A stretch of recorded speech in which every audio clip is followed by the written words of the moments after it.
Okay, we're going to talk about the yoke of God being easy and his burden being light. But we're going to start in Jeremiah 27 for this. In Jeremiah 27,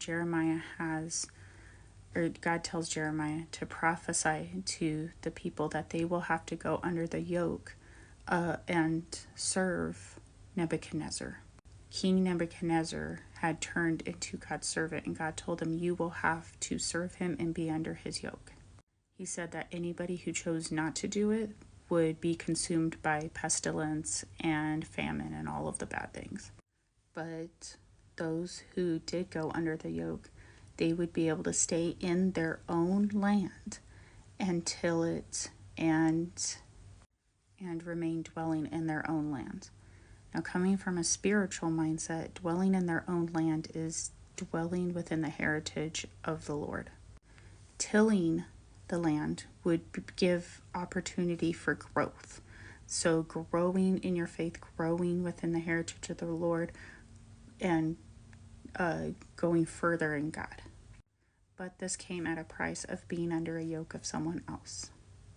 God tells him not to listen to anybody who says that it won't happen. No dreamers, no sorcerers, no prophets. If anyone says you don't have to go under this yoke, do not listen to them, for they lie.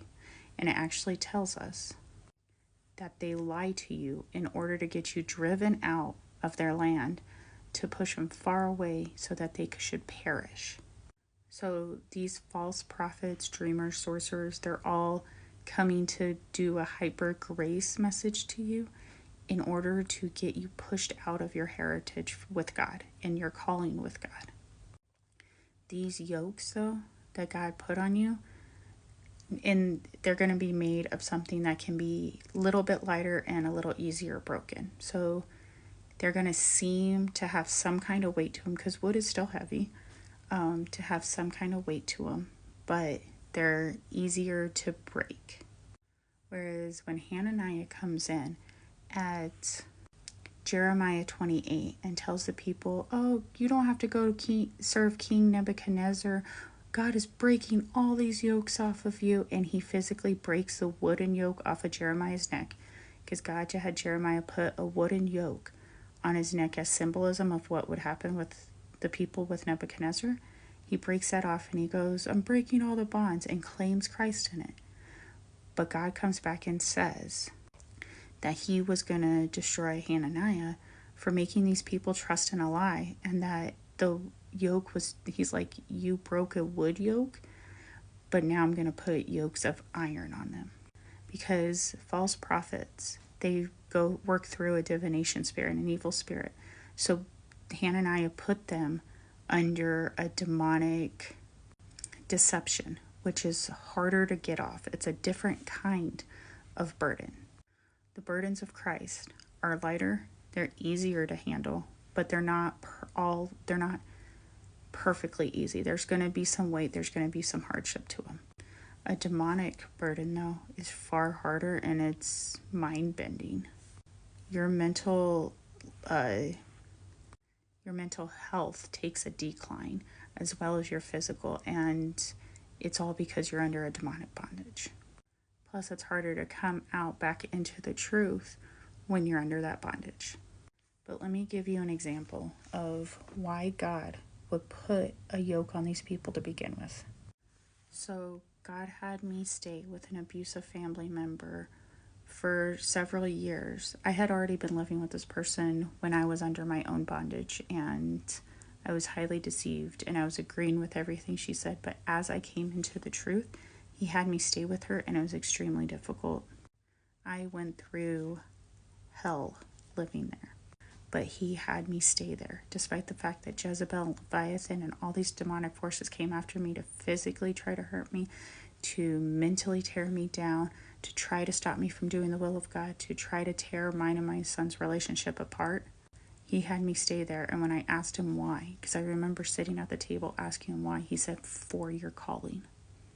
Through that time, he began training me in what he wanted me to do, that I had to fully obey him despite the persecution, that I had to be willing to step up and be very vocal about what he wanted me to, despite persecution. And that was just the beginning of my training.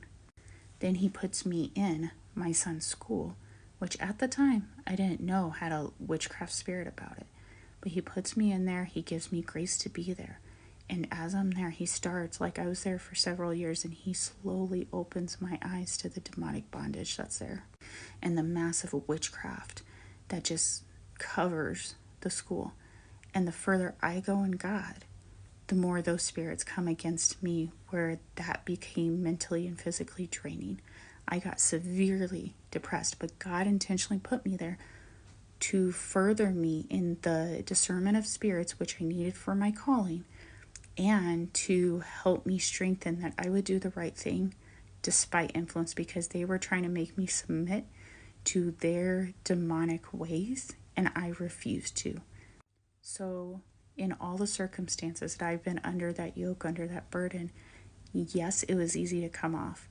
Yes, it wasn't as hard as most demonic bondages, because I've been under the real demonic bondage, right? Where it was on me, and what I wasn't necessarily seeing it happen everywhere else, or it wasn't just coming after me, it was on me. But each time that I got through that test, through that trial, even if it took years of a test and a trial for it, God has brought me into a deeper peace. Like, I used to be full of massive anxiety and fear, and my mind was so cluttered, and I walk into a further peace more than I can ever imagine each time I walk through this. I walk into a further healing of my body, and I've grown tremendously in the knowledge of Christ, who he is, in my calling, and drawn closer to him in relationship. Jesus says in Matthew 11:28-30, for those who are heavy laden to come to him, and he will give them rest. To take his yoke upon you and to learn from him. What did I do? I obeyed him, took that yoke, and I learned from him, and I found rest. I was heavier bound before I went through it than after. A lot has come up, broke off me during that time frame. I am freer spiritually and in any way than I ever was before. So although the process of having this temporary lighter yoke still isn't easy, trust me, I'm not going to say it's easy. It's easier than having a demonic yoke on you and being deceived. And you do come out from it freer, with more peace and more rest in Christ. In Hebrews 5:8-9, it tells us that Jesus learned obedience through what he suffered. And yes, we're going to have to suffer some in order to learn obedience and to find that rest. But in Peter 5:10, 1 Peter or 2 Peter 5:10, it tells us that once you have gone through the suffering, that God will strengthen and establish you. And that's what he's doing. You have to go through that temporary suffering with that yoke in order to be strengthened and established in him further.